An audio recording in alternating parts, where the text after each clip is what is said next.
The third-floor girl's bathroom had always felt off. It was not just the flickering light above the stalls or the cracked mirror that never quite reflected what it should. It was colder, still, like time slowed when you stepped inside. Yuki never believed in ghost stories. Not really, but Ayaka did.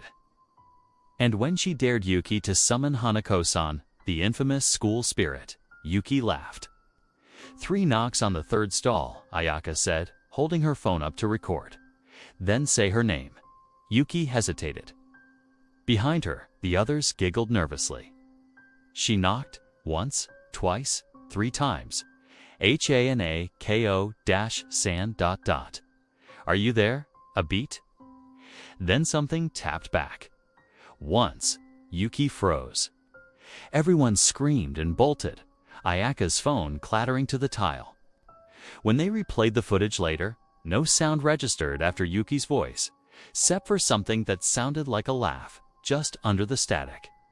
They brushed it off. A prank, echoes, nerves.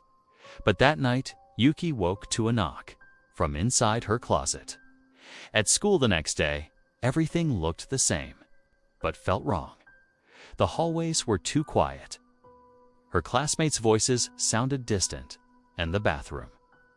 The third-floor bathroom was sealed off with caution tape. Maintenance issue, a teacher muttered. Just stay out of there.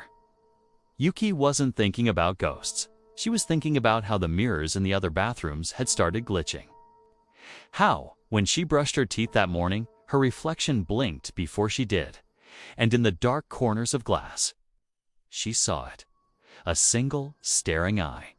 It blinked slowly, then widened. She turned, but nothing was there. Still, the mirrors kept watching. Even her phone camera, even puddles. She began taping over reflective surfaces.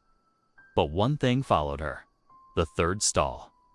No matter what floor, no matter which restroom, a third stall always appeared doors shut, silent.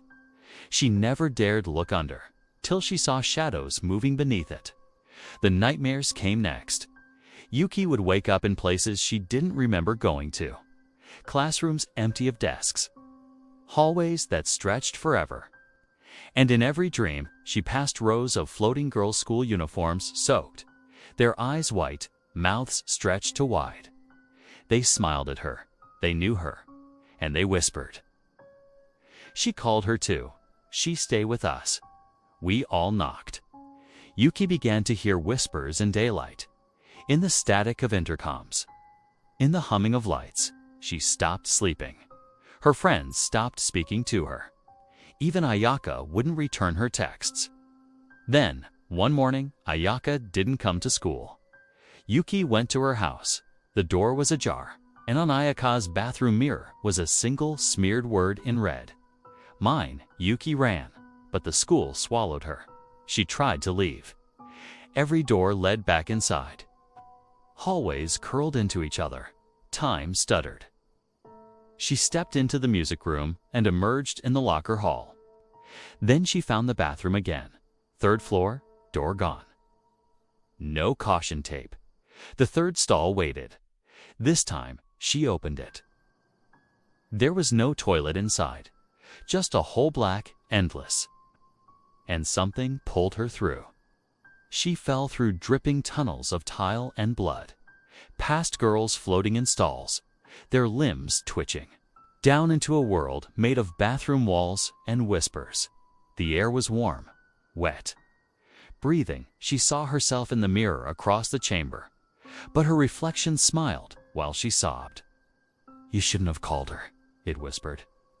And behind her, something rose many hands, a face without features, a voice made of all the others who had ever knocked. Yuki screamed, then woke. In her bed, her mother smiled. You're up early. School was normal. Students laughed. The third floor was open. The bathroom was clean. Too clean. Yuki walked to her desk, sat, and smiled. Perfectly. She answered every question, spoke with poise. But her voice was too calm. And no one noticed that her reflection in the window blinked just a second late. or that, during lunch, she sat too still. In the third-floor bathroom, the third stall waited. And if you knock 3 times, she'll answer. But it won't be Yuki who opens the door.